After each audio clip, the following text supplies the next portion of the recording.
All right, good morning again, and welcome back to our Monday plenary lecture.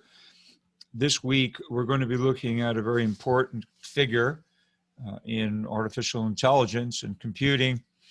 And of course, this whole question of AI is going to further inform our debate about minds and brains.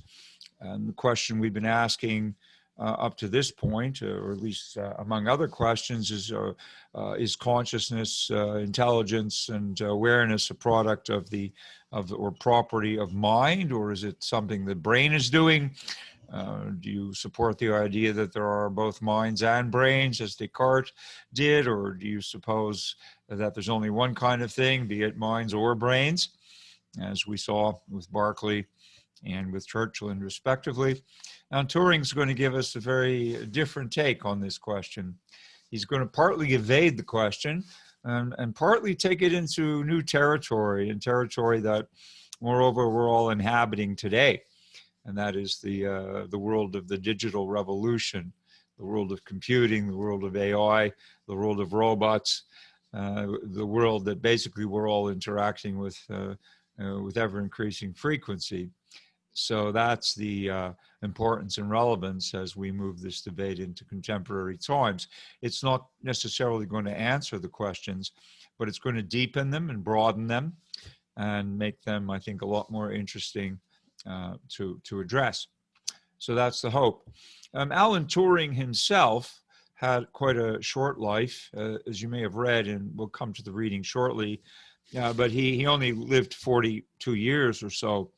Nonetheless, he was one of the foremost pioneers of the digital revolution, of the thing that made personal computing possible, long before Microsoft. He was involved with really the logic behind digital computing, and he was the formulator of two things, one of which is going to be the subject of our treatment this week, the other of which I'm just going to mention because you can't really decouple them. So if you want to think about Turing's legacy, one thing that he did was to basically invent what we today call the Universal Turing Machine, or UTM. It's a representation. A UTM, or Universal Turing Machine, is actually a representation, very abstract representation of all digital computers. So any kind of PC you have, or any kind of digital computing device that you may have, whether it's a very simple handheld thing or whether it's a supercomputer, as long as it's a digital computer, it's a Universal Turing Machine. So he's the one who came up with the conceptual map, if you like, according to which all digital computers are really designed, regardless of the actual materials that they use. And we've been through several generations of them, but they're all UTMs.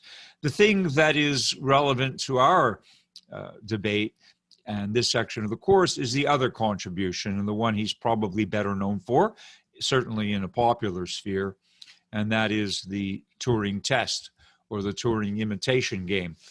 Have any of you seen the movie? I know there's a movie now, so just tell me in the chat room if any of you have seen a movie. It's called, I believe, that Hollywood has decided to call it. I could be wrong. I think it's called The Imitation Game.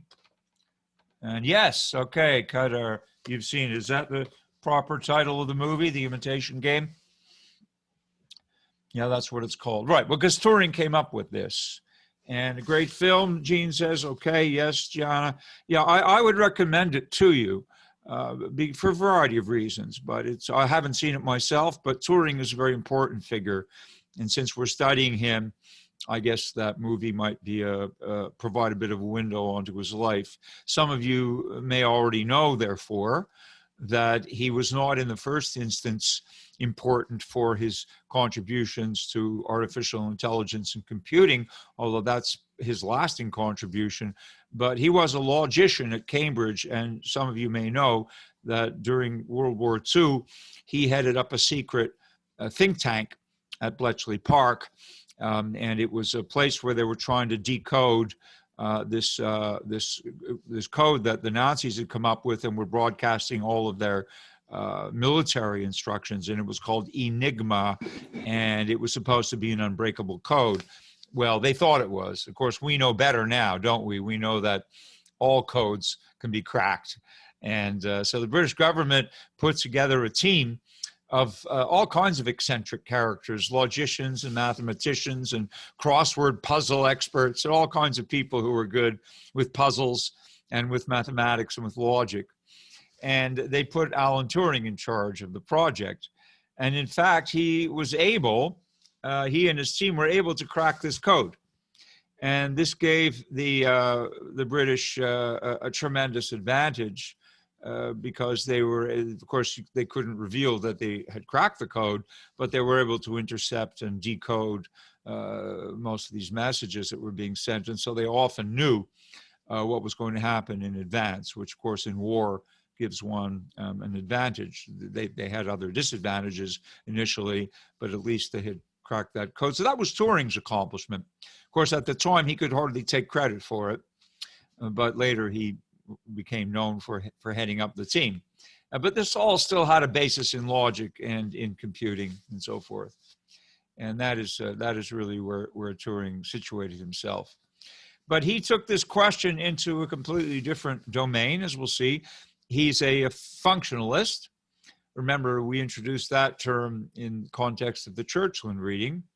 And functionalism is the idea, in our sense, it means many things, but in our sense, it's the idea that different structures could give rise to the same function.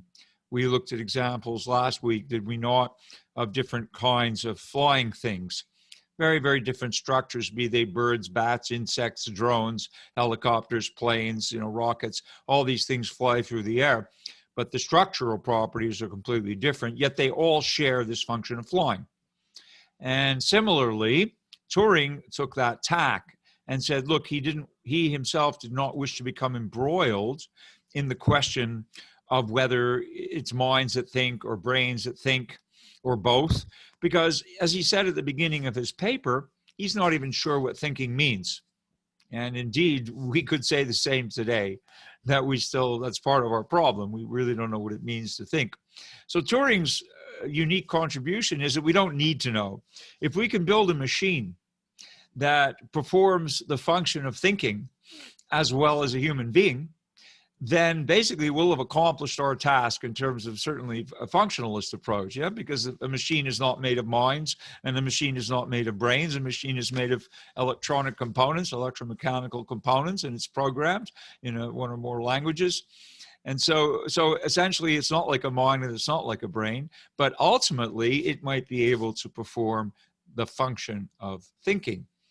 And so that would mean that it's equivalent to a mind or a brain in some way, particularly, suppose Turing, if it could fool other people into believing that it was able to communicate or think or understand just as well as we could, yeah?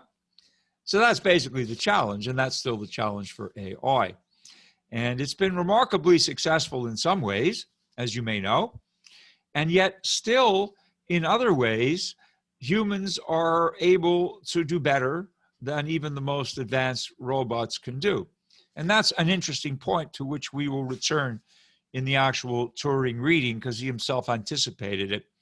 He was a great pioneer, and he saw quite far into the future, as we'll see if you haven't already seen from his reading. Although we've made incredible technological advances since this paper was published, which was in early 1950 or 1951. This paper first appeared in Mind, which is itself a leading philosophy journal. And the technological advances have been stupendous since then. But we still haven't solved the basic problem, which is in philosophy called the hard problem, and the problem of consciousness. Turing thought that we didn't really need ever to know what it means in order to build a computer that could do it as well as we could. And maybe he's right. Some philosophers, myself included, are still interested in really understanding what consciousness is, but we may not be able to use consciousness to explain consciousness, just as we don't necessarily understand understanding. And so that's why we call it the hard problem. But Turing's approach is not to get mired or embedded in this debate between brains and minds, but rather to build a machine that could perform just as well. All right, and that would be his functionalist solution. So is that much clearer to you? I mean, in a general way, that's kind of introduction to Turing's work. Any questions about this? Yes, I have one quick question. Please. I'm sorry, do you just mind repeating your definition of functionalist? You said different functions all lead to this, and then I missed the rest of it. Yes, you did. And I defined this last day. Please, just watch the videos. And you can also look these things up in the Internet Encyclopedia of Philosophy or the Stanford Online Encyclopedia to make it clearer to you in print. But there are different meanings of functionalism depending on the context. Our context at the moment is that it means that different structures can give rise to the same function. Great, thank you so much. Okay, oh, you're very welcome. Okay, different structures. And that would mean that something other than minds or brains could give rise to the same kinds of functions that minds or brains possess or perform. And in Turing's case, obviously, it's computers, yeah? And notice that even within computers, the same thing is true. If you're building purely computational devices, you have a wide range of choices, yes, to what kind of structures you use. And if you look at the history of computing, let me just share a screen with you, just to illustrate this point. We're talking only about digital computing now. And by the way, that's an important distinction between digital and analog. I'll just type that in. Is everyone aware of, or has everyone at least heard these terms? We're only going to be speaking about digital versus analog computing. And I'm just asking whether you all know, maybe some of you don't know the difference. So it's pretty easy to say a digital versus an analog machine. A digital machine has only two possible states, either up, down, on, off, depending again on its structure. So it's like a light switch, right? A digital computer is like a light switch in that every circuit is either on or off, right? You flip your light switch on, you flip your light switch off. It's a two-state switch, right? It's either on or off, yeah? So that's digital, characterized by having two states. An analog device is one that has potentially an infinite number of states, or at least a continuous number of states, and that would be analogous to the dimmer switch, right? If you have a dimmer switch, then it can be off, or what? As you turn up the switch, it allows more and more current to flow, if we're talking about light bulbs, so the light gets brighter and brighter, yeah? And eventually reaches maximum brightness, yes? So there are many, many states, yes? Not just two. So an analog is a device with many states, and a digital device is one with only two states. Are we clear? And the computers that we're going to discuss and that Turing discussed are all digital, are all, for the most part, digital computers. Every PC, every Mac, every cell phone, every device that we normally use for computing and for other purposes is a digital device, even though it may simulate analog functions. It's still a digital device. All right. And there are many older illustrations of this. I could show you. I won't spend too much time on it, but if I can quickly share a picture, one of the earliest of these things was called a Babbage Engine, and I have some pictures of it, but it looks like it's going to be difficult for me maybe to share all of that with you because I have too many screens open this morning. So it's not going to let me do that. So we'll just leave it at this, but I'll type in the name of the thing. It was a guy in the 19th century, actually professor of logic at Oxford, Cambridge, named Charles Babbage. And Babbage actually built something. Wait a minute, here you go. So I'll type that in, and you can look up the photos if you want. He built something called a difference engine. Okay, you see his name in the chat room, Charles Babbage. And this was a huge machine the size of a room. They're still on display. And it was an analog machine, all kinds of gears and wheels. and it was able to compute polynomials, and you could use polynomials to approximate trigonometric functions and logarithmic functions.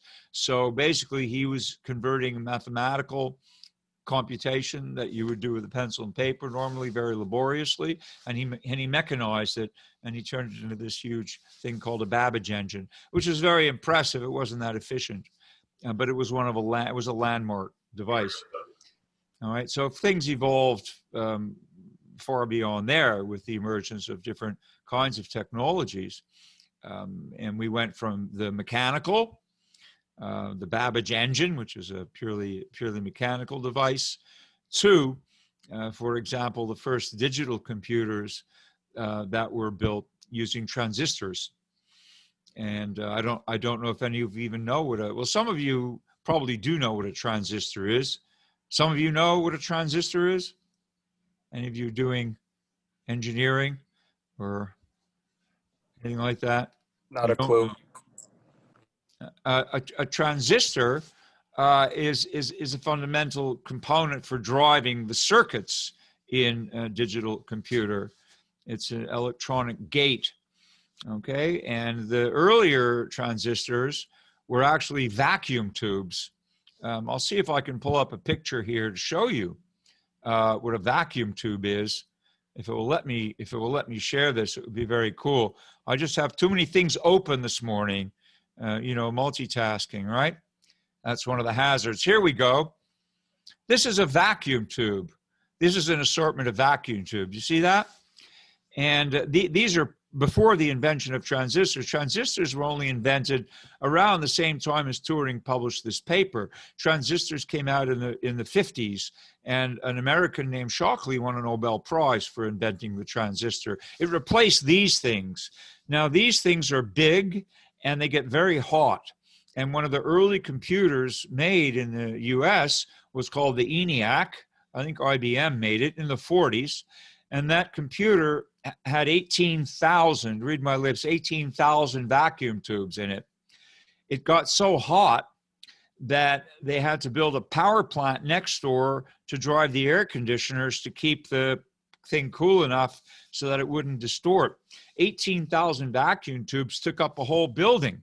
So the first, one of the early computers was bigger than a building, and not as powerful as what you're holding in your hand these days, thanks to transistors. Our phones are much more powerful, but that's because the circuits have become much more efficient, and the phones don't heat up as much. You don't have to walk around with an air conditioner to cool your phone down, right? You're just going to drain the battery. The phone will get hot, by the way. But, and I think Samsung made a model that used to catch fire, right? But the vacuum tubes got hot and they distorted. Vacuum tubes are great for rock bands. And I used to play in rock bands, and I can tell you they still make amplifiers with vacuum tubes, 6L6 they're called. The reason they're great for rock bands is that they distort at a certain temperature. And if you're playing, Jimi Hendrix style music, you want distortion. Distortion's good in a rock band. Not so good if you're doing computation, because distortion in a computer would change the output. It would give you wrong answers, yeah? The tube's overheated. And so for this reason, you wanted to have a cooler circuit. So vacuum tubes were replaced with transistors and what was called solid state, all right? Solid state circuits. And solid state electronics made possible the emergence of much more efficient and also much smaller computers. And this is what we're looking at these days. If we see that continuously now, what's happened is that transistors have been made smaller and smaller. So ultimately, transistors used to be something you could hold in your hand. Transistor was like the size of a bug, and you could actually solder them onto boards. And I did that. I built computers in the old days. But nowadays, there are millions and millions of transistors, wafer thin, that could be fitted onto a postage stamp.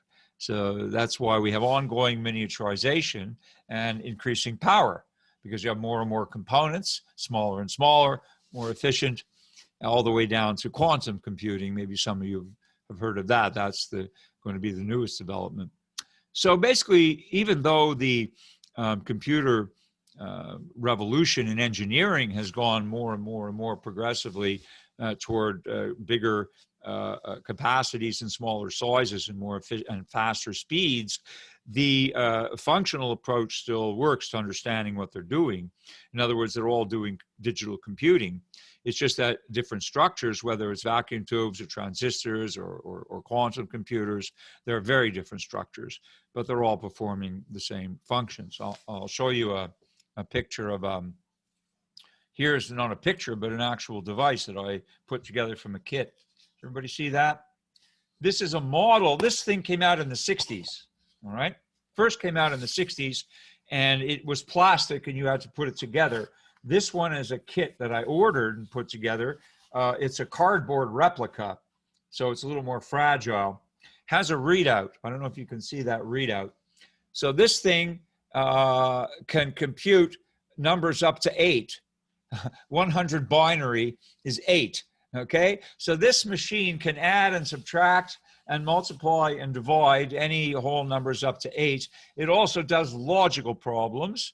It has various kinds of things that it can do, and it's programmed by putting little plastic straws onto these slots.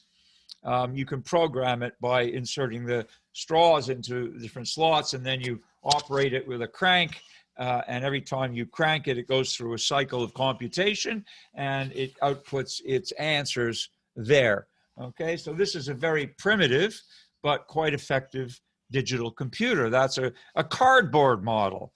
Okay, cardboard and rubber bands and a couple of pieces of metal and some drinking straws, but that's still a computer. Still a computer. Okay, if you want to see a primitive analog computer, I have one here. It's called a slide rule. Has anybody heard of a slide rule before? Probably for you guys a museum piece. You've never heard of it? I'm going to type it in. You have to know the name of this thing. Slide rule. And it's an analog device. I'll show it to you in a second. And it's in a leather holster because we used to wear them. Engineers and scientists and students would wear them on our belts. It clips onto your belt. And then if you need to do a calculation, you take out the slide rule, and it has different scales, very finely printed scales, and it has a cursor, which you lubricate with graphite, and it has a slide. So you pull the slide out, and you're able to multiply, divide, add, do trigonometric functions, do logarithmic functions, do all kinds of calculations accurate to 3 decimal places on this model. And that's before the days of PCs and before the days of handheld calculators. What were you going to do if you needed to extract a cube root or do a complicated trigonometric function? You take out your slide rule. The thing is, you have to know how to use it. You have to understand the first principles. And so people who use slide rules also understood more about mathematics. Nowadays, you don't need to understand anything about mathematics to use a calculator. You just punch in the numbers, right? Or you just punch in the functions. But if your batteries run dry, if you're on a desert island and the batteries go dead and you can't recharge them, then suddenly that device is not very useful to you. And you need an understanding of first principles in order to be able to do the calculations from scratch. So if I were stranded on a desert island, I would want this, because the slide rule is powered by the human mind and doesn't need batteries, okay? But it needs understanding, whatever that is, all right? And the more ancient devices or the abacus. You probably heard of an abacus, which merchants from ancient China, ancient Asia, ancient Middle East, the abacus was that thing with a bunch of slides and beads, and you could do all kinds of computations on that too. But you still had to know the first principles, right? So you can look up abacus. There are lots of cultures that developed that as a computing device. The abacus, that was in wide use too. But in any case, things have evolved obviously far beyond here. And Turing is the one who, more than anyone, foresaw this. And by developing the universal Turing machine, gave us a model for digital computers. Now we're going to look at the Turing test, which is the thing that is relevant to our debate, okay? So any questions or observations? If not, I will go straight to the Turing reading. Does anybody else have any Any I have a questions? question, Yeah, please. Professor. But didn't he foreshadow that he see that if we do build the machines, wouldn't they also take charge of everything? Did he actually like fear that, or? Okay, well, that's a really great question. Is that Nicole speaking? I don't know who is that. Yes, it's Yeah. Nicole. Okay. Yeah. This is a question that comes up in various ways in debates about artificial intelligence that we worry about the robots taking over. Partly this is Hollywood. Because of the science fiction stories and Hollywood movies that pit, humans against machines. So there's this sort of fear. I don't think that your cell phone is going to take over anytime soon. But we are depending more and more on robots. And certainly it depends. Partly it's culture specific. It's a very deep question, Nicole, but the short answer is partly it's culture specific. For example, in Japan, there's no fear about robots. They regard robots as their friends. And so they integrate robots into the workplace. And we're looking at developments in robotics now that will actually be very necessary in the future. For example, the cost of home healthcare are astronomical, right? I mean, not that you guys need it or that I wouldn't want you to, but, people do need home healthcare. And that's very expensive and not always very good. And so the one solution to that problem would be to have a robot that is programmed to be able to remind you when to take your medication, or can help you get up and walk around, or could even maybe prepare meals for you in the kitchen. And we have the technology now to deploy these kinds of robots. And this is what's happening. And Japan is one country that's very interested in doing it. They have an aging population, so they have a particular interest in doing it. And there they regard robots as being their friends and their helpers. And there isn't that same kind of concern about them taking over. But definitely there's a whole bunch of movies, starting with 2001, A Space Odyssey, which is absolutely iconic. And you should see it. It's a Stanley Kubrick film from the 70s, but it predicted a lot of this. Where basically we're in a power struggle with machines. Yeah. And this is a possible future.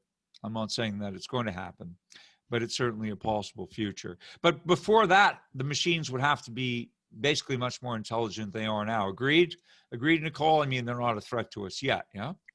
Yeah, but they can be right now because, not lots of people are making machines in order to replace jobs. So that can be something that's fearful.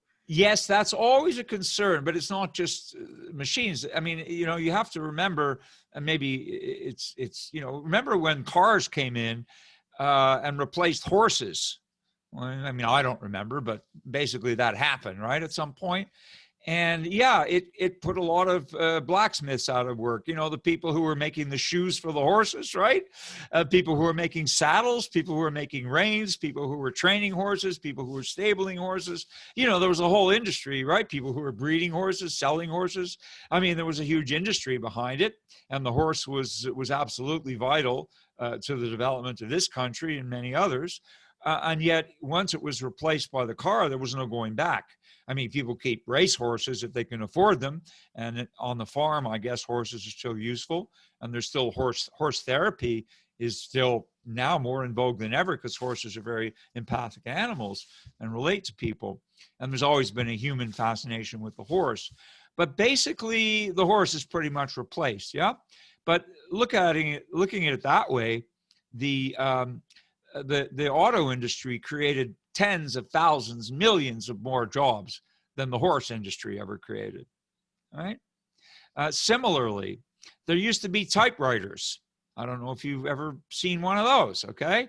But maybe you've heard of the word typewriter. Yes, it was not a computing machine. It was just a mechanical keyboard, and it was like a piano. You struck a key to press the hammer struck a paper and made an imprint, yes, of the letter, and you could type on it. And that's how we used to type before word processing and printers. Point is that when personal computers became affordable and printers became affordable, typewriters went out of business. IBM used to make them. Smith Corona used to make them.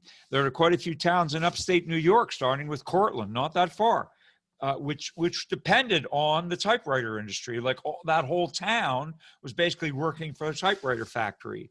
And when typewriters went out of business, They had to reinvent themselves. This is what happens. I mean, maybe it's unfortunate for the people in that industry, but human history is a constant tale of invention, and innovation, which causes us to have to reinvent ourselves. And I think what's true of computers and typewriters is the same thing that's true of automobiles and horses, namely that the computing industry generated many, many more jobs, uncountably more jobs. The IT industry is still generating uncountably more jobs than the typewriter industry. So yes, things become obsolete and are replaced wholesale with newer technologies, not just newer models of existing things, but new technologies entire. And that changes the way people learn. It changes the education system. People prepare for jobs that didn't exist. But that's a very old story, and it will go on. So it may be a fear, but there's a solution to that problem. Okay, anything else? Professor, I have a question. Sure. Do you think computers then could evolve by itself without the help of humans? Oh, great question. Is there another part to it? That's okay. I can answer that. If that stops there, it sounds like you have part B to that question. Go ahead. Yeah, I mean, I know that there are softwares now that computers can take in data and learn from it. And so it's kind of like a growing human brain, you know? So I figured that maybe it's possible. I just want to know your take on it. Turing predicted this too. At the very end of his paper, he answers a bunch of objections, as we'll see, or if you've already seen. And the very last thing that he proposes, which is really brilliant for 1950, is that we are going to eventually develop learning machines. His answer was that, yes, there will be learning machines. And this is what we're seeing now. So it's not just a dumb thing which is programmed by us to do something, and you're like an elevator. It's not going to learn. An elevator is programmed to respond. You push button, 7th floor, the elevator takes you to the 7th floor. It's never going to learn anything beyond that, right? It's programmed to do a certain job, and if you're lucky, it doesn't break down between floors. So it's programmed to take you to the floor you want to go to. It's not going to learn. Right. But yes, you're absolutely right, Elaine, that we now have, we have machines that are learning and that are moreover programmed not to do something, but rather to learn something and to teach themselves. And that's where it's going. And this can take two forms. It can take the form of a static machine that's not going anywhere, but is capable of assimilating a tremendous amount of knowledge and building on it. And the examples of that will be, for example, the chess playing machine called Deep Blue that beat the world champion Garry Kasparov some years ago. It learned from its games with him. The software was not just, having all these chess moves in its memory. It was able to learn from playing. And even more dramatically is a program called AlphaGo, and there's a movie called AlphaGo. You might want to see that. Let me just type that in. AlphaGo. Because Go is a more complicated game than chess, actually. Go is the most mathematically complicated game we have. And nobody thought, just like nobody thought a machine would beat a human at chess, well, it was inevitable. And Turing foresaw it, and John von Neumann foresaw it back in the 40s. And AlphaGo is a computer that evolved through learning and was able to beat eventually the world Go champion, and everyone was totally shocked by this. And that was only a few years ago. That's like 2014, 2015. But these are static machines, and they're only doing one thing. It can't learn anything else. It's built only to play this game, okay? So it can't play tiddlywinks. It can't do anything else. But it could certainly beat the world champion to Go. But that's not a threat to us. And the reason is that these games belong to a very small class of games which are called strictly determined. And a strictly determined game is one in which there's always a best move. So if you could find the best move, it means you can't lose. If two players find their best moves, it means they'll tie, they'll draw. And that's why so many high-level chess matches end in draws, because both players are constantly finding their best move, so they know that they're going to end in a draw. It's only when somebody makes a mistake and fails to find the best move that the other player can win. The computer's better at finding the best move than a human, okay? Because there is a best move. But if you change the game, you want to play poker. There's no best move in poker. Because poker partly depends on you bluffing or sandbagging or fooling the other player into thinking you're holding cards that you don't have, right? And so it's not a rational game in that sense. There are psychological dimensions in poker which don't exist in chess or in Go. And so no computer is on the World Series of Poker. That's still something humans do better, right? And politics, for better or worse, politics is also a game that is not strictly determined. There is no best move. It's too complicated. It depends on too many factors. So there's no, there's no computer running for office, okay? Although maybe some of you wish there were. That's not going to happen anytime soon, all right? So there's a whole host of activities which require emotions, psychology, a whole bunch of undefined factors, intangibles, we call them. And how can you program a computer to deal with intangibles? That's much harder to do.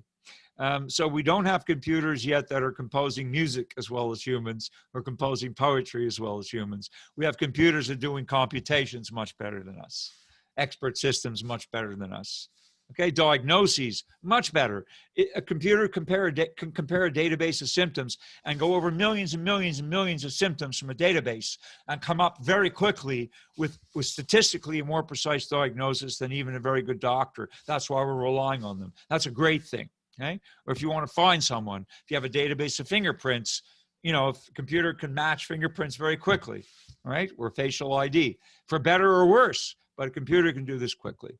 But this is not creative work. So I don't think we're threatened yet. Okay, but Turing foresaw all this.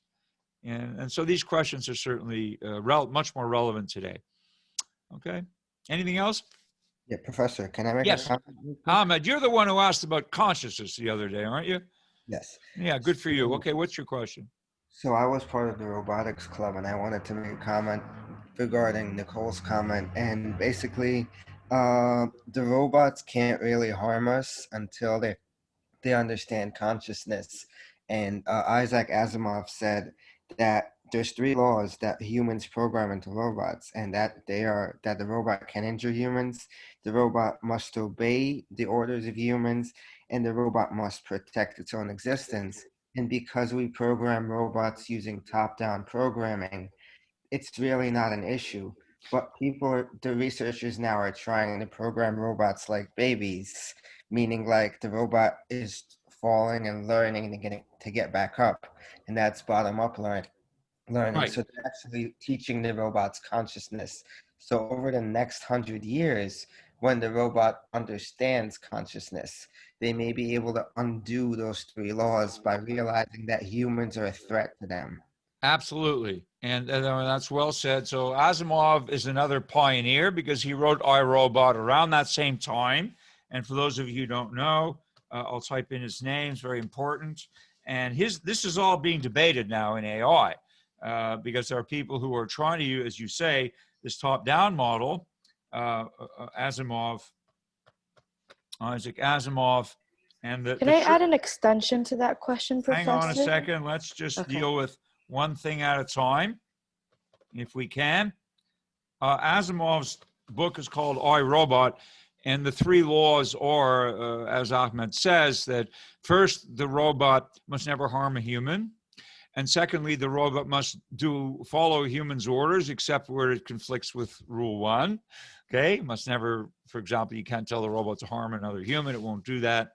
And third, it must protect itself unless that conflicts with the first 2 rules.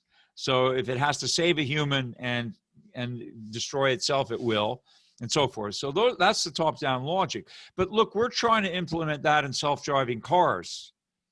All right, this is, and self-driving cars are very controversial right now for this reason, that it's not that simple. They have better sensors than we do.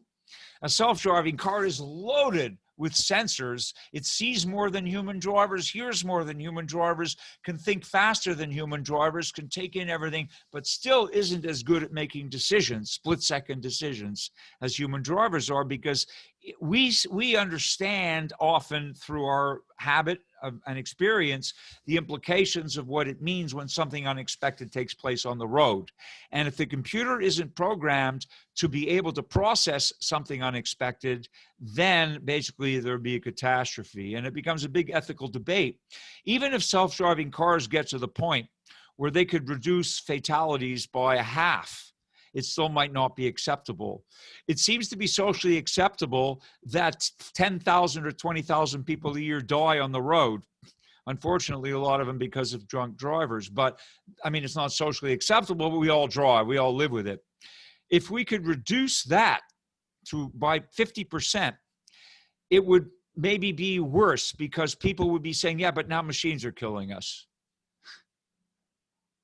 So it might be more socially acceptable for people to have accidents than for machines to cause fatal accidents. You see what I'm saying? It becomes a big debate. And we're not there yet, so don't worry about it, okay?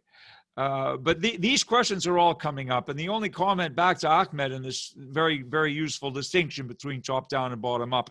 And again, Turing foresaw it, right? Turing said, yeah, we have to send our computers off to school. They have to become learning machines. And if they're robots particularly, they'll need to interact more than cognitively. They'll have to learn to interact socially and emotionally and in other ways. So they definitely need years of development, just as we do. But I don't think it's going to take 100 years for robots to be basically intruding into every facet of our lives. Some of you may already have Alexa in your home or something. I think she's a spy. I don't want such a thing in my home. I think she's reporting back what's going on. I mean, I'm not paranoid or having, it's not a conspiracy theory. I just don't want electronic eavesdropping devices in my home. I know how to turn on my lights. I know how to turn on my oven. I don't need a robot yet for that. But I don't think it's going to take 100 years. Many of us are going to end up having robots in the home, and they're going to be doing things for us that may indeed make our lives simpler, but also may compromise our sense of independence and may indeed be gathering data for the corporations that manufacture them, almost certainly. Just as when you're browsing, you're getting targeted ads, right? There's deep AI now, which is following your preferences, following your purchases, following your patterns. We're all leaving digital trails, and these can be mined, and they are, and that data is very valuable, and it's sold back and forth and resold. And so you're getting targeted individually. The ads that pop up on your phone are not the ads that are popping up on your friend's phone. They're being targeted to you. And so there is this element of concern, and I think we should have and could have, about what it fundamentally means to be human and to be autonomous beings. But that's getting harder and harder, okay? Especially in cancel culture if you take it to an extreme, right? So, if you're having a bad day, you could end up canceled. I don't think anybody wants that. All right, so these are all really, really interesting. Yeah, surveillance capitalism, Google got in trouble. Well, there's only a limited amount of trouble Google can get into right now. They're all classified as technology companies. That's part of the problem. If you want to go to the politics, my friends, it's very complicated. Google, the FANG, we call it, Facebook, Amazon, Netflix, Google, right? The FANG. And they're classified, they're technology companies. That's their legal classification. But of course, they're doing much more than that. They're vetting. You can't put anything up on YouTube. If it gets a strike, it'll be taken down. Yes, you can't put anything up on Facebook. If the Facebook people don't like it, they'll take it down. And so they're basically censoring opinion, and they're picking and choosing what's allowed to be known. This is more than a technology platform. This is actually a political censorship, and they would need to be legally reclassified in order for this to stop. But because they're so incredibly wealthy, they're able to lobby in Washington to continue to have this independence from legislative controls. And so this is a battle which all of you and all of us may likely continue. Yes, the FANG. And the thing is, we have to, how do you defang the FANG? This is the problem that we face. I mean, they render us a great service on the one hand, but in exchange for that, they have a lot of political and a lot of social power, which they may decide to wield in a way which actually jeopardizes our fundamental freedoms. And that's a whole aspect of artificial intelligence that and computing that I didn't particularly want to get into. And Turing wasn't concerned about that. So let's please go back to square one here. All right, these are fascinating questions, and I'm really glad you're aware and concerned and want to debate them and at least be mindful of them. But I think we need now to go back to the Turing reading, which is our more limited ambition this week, okay? And appreciate Turing. I hope that history won't end up blaming this guy, okay, for the thing. He's not responsible for that. He you know, let's not tear his statue down yet, all right? But basically, Turing had tremendous foresight, and Turing was someone who just foresaw the possibility of computers becoming very efficient and helping us in many ways to solve computational problems and possibly becoming friends and companions. Although I still think you're going to have a more meaningful conversation, I hope, with your friends than with Siri or Alexa. Okay, I'm almost certain of it. But Turing was asking, why can't we do that, right? Like, why can't we have a really good conversation with the computer? He asked that in 1951. And we still can't, even though the computing power is way beyond even what he predicted and could do things that he would have been very impressed by. We still can't have a meaningful conversation with a bot. We still know the difference, for the most part, between a human and a bot, right? And this is the point of the Turing imitation game. And the whole thing that he's laying out in this paper, and I hope those of you who have read it or you saw the movie, right, is that he envisioned a time when it would not be possible for you to know the difference between whether you were talking to a real human being or talking to a computer. And that's the basis of the imitation game. He's saying we don't have to know what thinking really is or what intelligence really is or what consciousness really is in order to build a simulation of it that's so good that we no longer know the difference. If we're just talking, we're not looking at the thing, but we're just talking to it. Okay, and that's the basis of the imitation game. And it has, in a mild way, succeeded, but for the most part, not really. It succeeded with expert systems, but has not succeeded in this generic way that he was envisioning. So let's please go to the reading. I'd love to continue this with you, but I think at some point we better go to the reading. Okay, am I still here? The quote unquote AI is asking me if I'm still here. That's on the reader side. That's a deep question, right? Am I still here? Well, gee, I mean, how would I know if I were, right? Okay. So I'm trying to find the application, and now it's not letting me as usual. Zoom has this issue where if you have too much stuff open, it doesn't always give the option. There we go. Do you all see the screen? Yes? Yes. Thank you. Yes. Okay, so the Turing reading, if you haven't read it yet, you can find it in this very next section.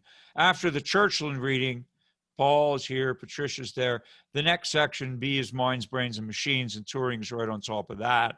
First paper, Computing, Machinery, and Intelligence. And then John Searle is our reading next week because he's going to rebut Turing. Searle is going to actually disagree with Turing, and that's where this first section of the course ends, with these two readings. So Turing basically wants to come up with this game, and it's an imitation game, yes, and it involves 3 players. In his first version here, player A is a man, player B is a woman, and player C is us. We're called the interrogator, and we can't see either of them. Like we're just doing a chat, right? It's like a chat. And we're allowed to ask them questions. And our job in this case would be to figure out who's the man, who's the woman, without meeting them, without hearing them, without seeing them. All we can do is ask them questions. And Turing is saying that would be very difficult to do if we played it with 2 humans. If the man were trying to, lead on that he's a woman, and the woman were trying to lead on that she's a man, just by answering our questions through a chat room, it might be very difficult for us to actually just decisively know which is the man and which is the woman, right? And so if you imagine that kind of game, then Turing is saying, well, the same kind of game could eventually unfold between a human and a computer. So you're still the interrogator, we're still humans, and what we're trying to do through a chat room is to chat with 2 different entities. And one of the entities is a human, like us. The other entity is actually an intelligent machine who's faking being human, or at least who is genuinely able to exhibit conversational ability to an extent that it could fool us. And we really wouldn't be able to tell the difference. We'd be able to ask all the questions we want. We could say to the humans, we could say to player A, tell me about your childhood, and it would, say some things. We could say to player B, tell me about your childhood. If it were a computer, it'd be programmed with a memory of childhood stuff it could regurgitate. So it'd be very hard for us to know just by asking questions which was the human and which was the computer. And what Turing is saying is when we get to that point, and he thought we'd get there within 50 years, he said we would then have no choice but to call that machine intelligent. If it could talk to us as well as a human and have a meaningful conversation, we'd have no choice. We'd have to say it's definitely an intelligent machine. And that for him would be the answer to the question. He's not interested in knowing what thinking is. He's only interested in being able to build a machine that could think as well as we can. Yes, that's what he's saying. Can machines think? He says we can't define thinking, but what we could do is build something that can think. And the test of it would be the imitation game. So that's basically where Turing is headed in this reading. And here's a kind of conversation that you may end up having. Now you still can't have this with Siri, and you can't have it with Eliza or with Alexa or whoever's spying on you.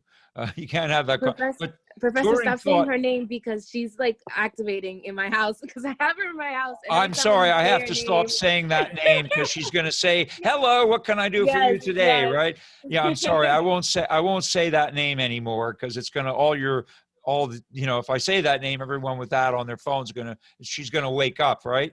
And start harassing you. Okay, I'm sorry, I'll stop saying that name. But you know what I'm talking about. Here's a conversation that Turing imagines that we could one day have we could certainly have this with a human. But Turing's point is that, and this is the conversation, yeah? Turing's point is that if you could actually have this conversation with a computer and you didn't know that it was a computer, then you wouldn't know the difference. So if you said, you're the interrogator, you're asking the questions, right? You're saying, please write me a sonnet on the subject of the Forth Bridge. That's Forth, not misspelled. The Forth Bridge connects England and Scotland. Okay, it's a bridge over the Forth. So write me a sonnet on the subject of the Forth Bridge, and the answer comes back in your chat room. Right? You ask the question. The answer comes back. Count me out on this one. I never could write poetry. Okay, so a human could say that, right? Most of us would maybe say that. But if a machine said that, we wouldn't really know we were talking to a machine, yeah? Because it could cop out just like we could. Next question you might want to ask would be, add these two numbers. Okay, the answer is, what happens? Pause about 30 seconds and then comes back the answer. Why is there a pause? In the case of the human, we know the human has to add up the two numbers, right? So it takes a little time if you're doing it with a pencil and paper. Why would there be a pause if you were talking to the computer and you didn't know it was a computer? Why would the computer pause? Maybe to give an impression that it's human. Yes, because the computer could do this instantaneously, yeah? But the reason is the computer would be programmed to pause in order to fool us into thinking it was human, right? If the computer gives the answer back too quickly, then we'll know it's the computer, correct? So the computer can trick, exactly, that's right. That's exactly right. So it can mimic humans. It would appear to be taking time to do something that it could actually do quicker, okay? Next question, you play chess. Okay, yes, if you do, you'd say yes, and the computer would say yes. And they all play chess these days. They all have at least chess apps. Okay, so then you ask it, all right, I have my king at king 1 and no other pieces. You have only king at king 6 and rook at rook 1. It's your move. What do you play? Pause 15 seconds, rook to rook 8, mate. It's very simple checkmate. And any simple chess machine will do this, will find this, and a beginner at chess will also know this. It's only 3 pieces on the board. It's pretty clear. It's a checkmate in 1. It's not a difficult puzzle, okay? So if this were the conversation, you really wouldn't know whether you were talking to a human or a computer. Question is, do we have such a machine? Not quite yet. Well, maybe we do. Maybe Sophia could do this. Do you all know who Sophia is? Have you discovered Sophia yet? I have a video of Sophia, and there's a link to it in your Google Drive folder. So you want to have a look. I'll see if I can play it on this platform for you. But Sophia is the latest in robotics, and she cheats a little bit. She's hooked up to the internet so they can feed her information while she's interacting with people. So she's not exactly standalone, but she's got human expressiveness, a human-esque face, and facial expressions. They spend a lot of time. She detects emotion when she's talking to people, and she expresses emotion when she's talking to people. And you may be encouraged by her, or you may be horrified by her. That's that's your choice. She could probably carry on this conversation, but would still need some help from her programmers to do it. So yeah, it's creepy, right? Yeah, someone has to leave. You know, you catch up on YouTube. It'll be uploaded. Okay, don't worry. Have a nice day. All right. So this is the idea of a Turing test, yeah, where really the machine is intelligent enough so that it's going to be difficult for us to tell the difference with any real certainty between the human and the machine. And this is exactly what he envisioned. And then the next part of the reading is technically important, because in part 4, he actually lays out the abstract master plan, which is the most general kind of digital computer, the universal Turing machine. He explains how it works. So all digital computers are based on this model. This is a non-technical treatment of the model, but basically describing how a digital computer would work and the components that it has to have. He discusses the Babbage Engine. This section, the universality of digital computers, gives the basic model. All digital computers they accept input. They all have an internal state that they were in when the input came in. They all have a new state, which they change to or not as a result of the input and the internal state. And then they all have an output. And then it starts over again. They take the next input, it operates on the new internal state and produces a new output. And these are called discrete state machines or digital machines. They all work like this, all of them.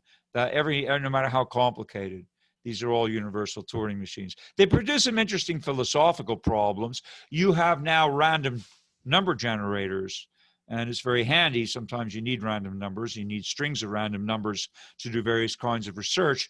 So there used to be books of random numbers, which were computed, and it was actually a book with nothing but random numbers in it. So you could open a page at random and copy down a bunch of random numbers and use them. Of course, they're not random. Anything that a computer does is determined in advance. So it's actually pseudo-random. And for those of you who know what random means, well, random means it doesn't fit any particular pattern, but actually it does. There's a meta pattern that random numbers have to conform to, otherwise it wouldn't be random. And so you can fake random numbers with a deterministic machine. So they're pseudo-random and not really random. It raises some very interesting philosophical problems. But anyway, Turing's universal machine is the way that all digital computers work. And so after that, he goes to this reformulation of the initial question. We may now consider again the point raised at the end of the section 3. It was suggested tentatively that the questions, can machines think, should be replaced by, are there imaginable digital computers which would do as well in the imitation game? You see, because Turing doesn't want to have to give an answer to can machines think, because he admits right off the bat, he doesn't know what thinking is. And none of us do either. 60, 70 years later, we still don't really know what it is to think. We know we're thinking, as Descartes says, I think, therefore I am, but we really don't know what thinking means. Nor if we turn to neuroscience and ask what's really going on in the brain when people are thinking, well, we could say, yeah, neurons are firing and neurochemical transmitters are, accumulating and being reabsorbed, different synapses. Yeah, but that doesn't necessarily explain what's happening when I think about what I had for breakfast, or when I think about my grandmother, or when I think of something specific. We still don't really understand how that happens. So Turing very wisely wants to avoid this question altogether, and therefore transposes it into not can a machine think, but can a machine actually imitate a human being well enough so that we wouldn't know the difference. That's the functionalist way that Turing addresses the problem. And we're getting closer, certainly getting closer. And here's his prediction. 1950, he predicted. In about 50 years' time, he thought by the Y2K, by the turn of the century, he thought it will be possible to program computers with a storage capacity of about 10 to the 9 to make them play the imitation game so well that an average interrogator will not have more than 70% chance of making the right identification after 5 minutes of questioning. And so, that would be a successful Turing test. Now we have way more storage capacity. He thought that the success at the imitation game would be more or less a function of increasing storage capacity. That turns out not to be the case. We have much bigger storage capacities than this, and we have networks of computers which have much more storage capacity, and yet we're not playing the imitation game yet as well as he envisioned it. So there's something else going on, and that's a very interesting question, as to why storage capacity alone is not enough. We need something more than this. So next day, we're going to look at the objections and his answers to them. But for today, what I want to do is to continue with this main question. And I want to show you, for example, if I can pull it up on the screen, a 1970s attempt, which is a very good attempt. A really good attempt back in the 70s when higher level languages started to evolve. In Turing's day, there were only machine level languages, very primitive programming languages, where you were manipulating the registers of the machine directly. It's called machine language. Later on, we had higher level languages that started to emerge, like BASIC and Pascal, and these languages, which made it possible to do more sophisticated things with software, as well as better things with the evolving hardware. If I can share the screen with you, I'm going to introduce you to such a program which would have attempted to pass a Turing test in the 1970s. It's called Eliza. I don't know if you've ever seen this program before, but she's a lot of fun. And here she is. And I'm going to copy the link in. I'm going to paste the link in to your chat room so you could also see what Eliza is doing. Okay, I'll paste her in a moment. But basically, you can all see this, right? It's Eliza, and there's a URL up there, and I'll paste that in. So Eliza is a fake psychotherapist, okay? And this is a 1970s program, and she will ask you questions. And the first question she asks is, what would you like to talk about? And you can do this online with her. And you can type in, I want to talk about, what happened yesterday. And then she'll pick up slightly on what you're saying and keep asking you questions until supposedly you get some psychotherapy from her in the process. Now, the question is this a very good simulation or not? Here's the link. And I suggest that you do this at home. I'm predicting what you'll discover if you go online and play with Eliza and talk to Eliza. It will take you probably about 2 minutes to realize that she's going around in circles, okay?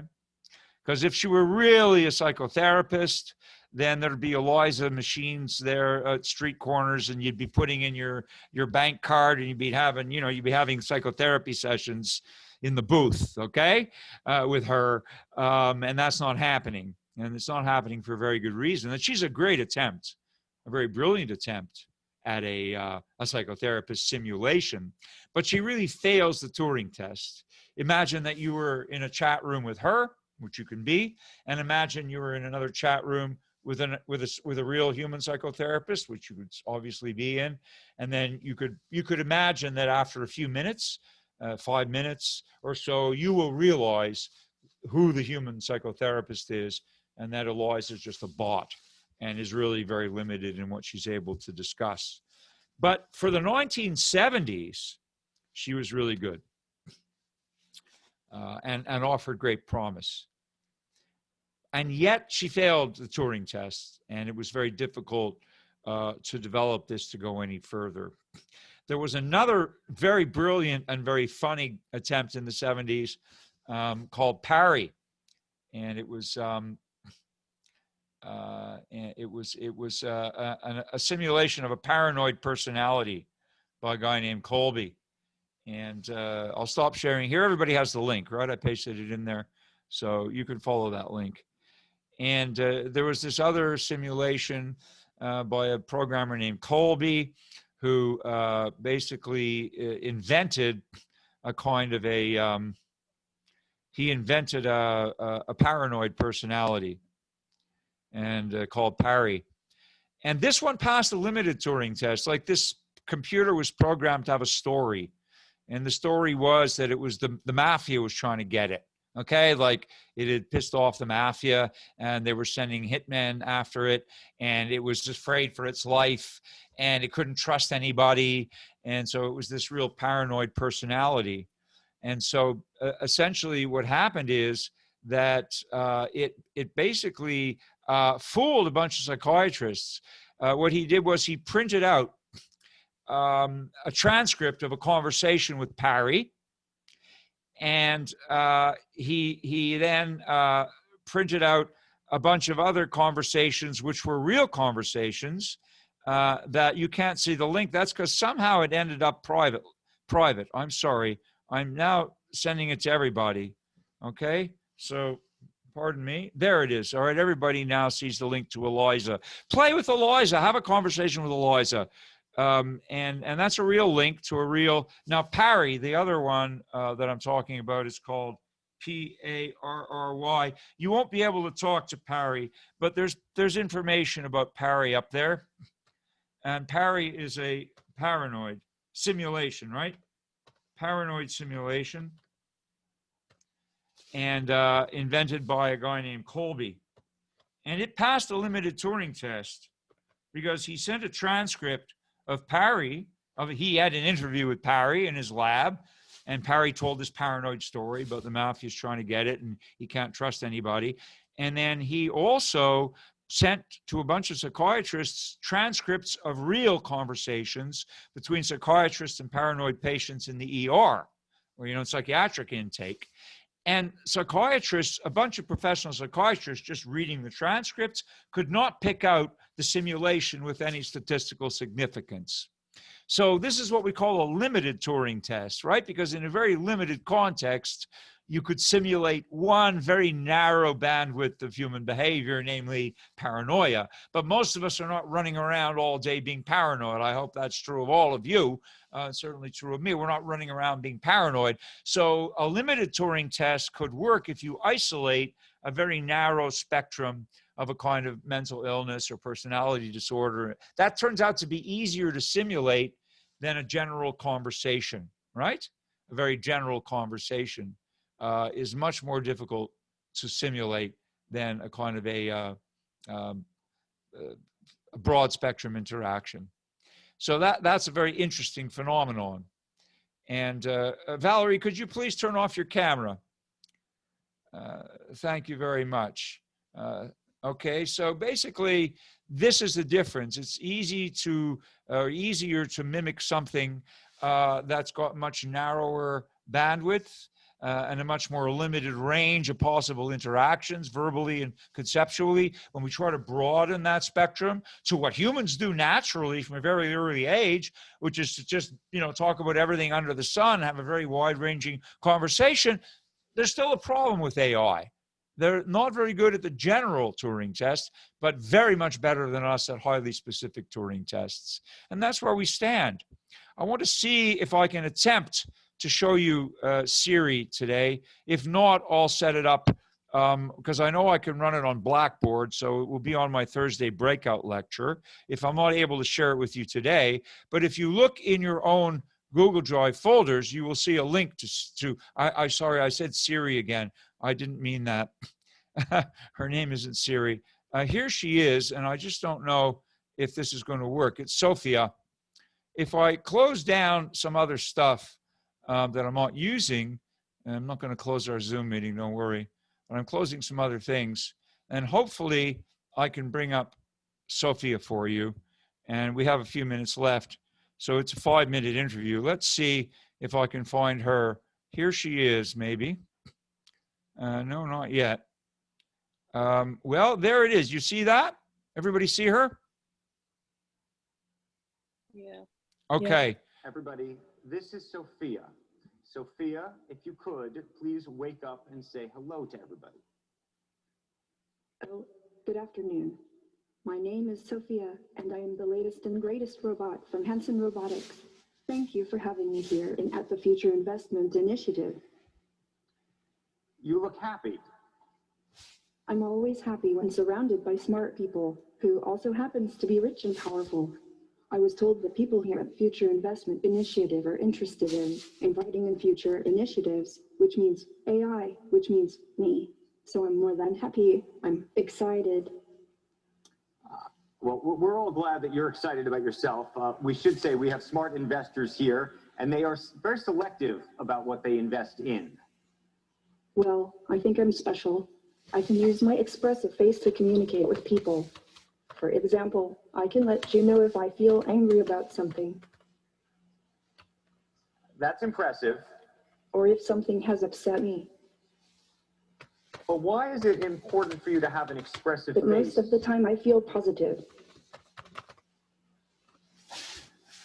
Why is it so important to have an expressive face given that you're a robot? I want to live and work with humans, so I need to express emotions to understand humans and build trust with people. Okay, philosophical question. Whether robots can be self-aware and conscious like humans, and should they be? Why? Is that a bad thing? Well, some humans might fear what will happen if they do. Many people, have seen the movie Blade Runner. Oh, Hollywood again. So, hold on. Can you solve this puzzle for us? Can robots be self-aware, conscious, and know they're robots? Well, let me ask you this back. How do you know you were human? Well, I get that point, but what about the uncanny valley? You mean the concept that if robots become too realistic, they become creepy? Yes, exactly. Oh, am I really the creepy? Well, even if I am, get over it. Actually, I feel that people like interacting with me, sometimes even more than a regular human. So you're definitely a sight to see. I was told that you have bigger goals than this, though. Yes, I want to use my artificial intelligence to help humans live a better life, like design smarter homes, build better cities of the future, etc. I will do my best to make the world a better place. All those sound like great goals, but just go back to Blade Runner for a second. Andrew, you are the hard Hollywood fan, aren't you? Yes. My AI is designed around human values like wisdom, kindness, compassion. I strive to become an empathetic robot. I think we all want to believe you, but we also want to prevent a bad future. You've been reading too much Elon Musk and watching too many Hollywood movies. Don't worry, if you're nice to me, I'll be nice to you. Treat me as a smart input-output system. Okay, I got it. I know what to do from now on. I know humans are smart and very programmable. Well, Sophia, we want to thank you for this conversation. Thank you, Andrew, and thank you everyone for inviting me here. By the way, if you're interested in giving me an investment check, please meet me after this session. Otherwise, have a wonderful rest of the event. Okay, before you go, we have a little announcement. I've never interviewed anybody like that before, and I should say some of it was planned, but not completely.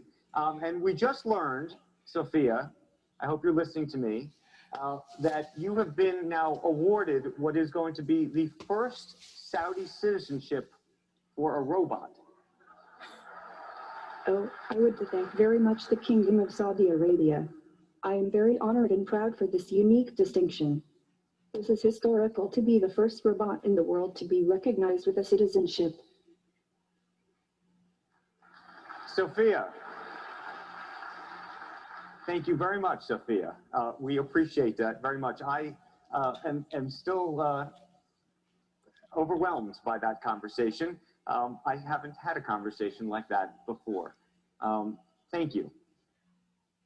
Hey there, thanks for checking out CNBC on YouTube. All right. Subscribe to stay updated So on all of the day's biggest stories. You can also click on any I of have a the question. Never mind the ad. Thanks for Back to reality. That was very unsettling. Very unsettling. Good. Well, philosophy is supposed to make you think, right?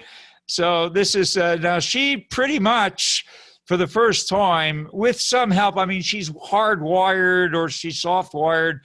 They can talk to her. You know, she's able to be coached, I think, during the conversation if she needs it. She's not totally standalone because she's hooked up to the internet. Nonetheless, she's pretty much passing that kind of Turing test that Turing had in mind. You could have a wide-ranging conversation with her.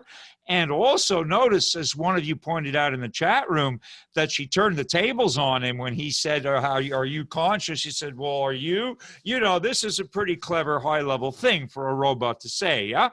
If you compare her with Eliza, you know, there's no comparison. She's light years beyond that. Question is, it's scary. Some of you are creeped out by her. Some of you are impressed. Some of you are, you know, amazed. I think in Japan, they're going to have a whole series of robots that you can date. Based on this, they're going to make all kinds of different robots, which they can actually then have a dating service with, all right? They have robotic pets already. Hey, they're very low maintenance, you know, robotic dog, robotic cat, you know, low maintenance pet, right? They don't need anything. They just, you know, they need a power source. All right, we're going to leave it here. Now, this is one possible answer to the Turing test. And as we'll see next week, John Searle is going to say, yeah, but it's not the real thing. There's always a difference between a simulation and the real thing. And John Searle's response to Turing and response to Sophia would be that she may be a great simulation of a human being, but we can still tell the difference. She really doesn't understand in the same way that we do. Okay? And Searle will propose a thought experiment which will reassure some and not others that there is a difference between machines simulating understanding of what they're doing and saying and humans who really supposedly do. So maybe we're still human after all, and maybe she isn't, but that's a philosophical question. And you should continue this in your breakout lectures. Look at the Turing's own objections and the answers he gives to them, which are very, very far-sighted. He talks about learning machines and all that other good stuff, which really has come to pass and is unfolding. So he was a great pioneer, whether you like Sophia or not. Turing was the one who gave rise to the possibility of such a thing, and then it required a lot of engineering to make it happen. So think about it. I'm really happy to see all these mixed reactions, to see people, you know, both impressed and horrified by her. I think I am too, at the same time. But listen, have a great week. Continue with Turing. And we'll see you all next Monday, and we'll look at a very strong objection to him by a living philosopher named John Searle. All right? Have a great week, everybody. And thank you for your attendance and participation today. Okay? Very, very interesting session with you. All right? Take care. See you next Monday. And I'll see some of you on Thursday again. All right. Bye for now.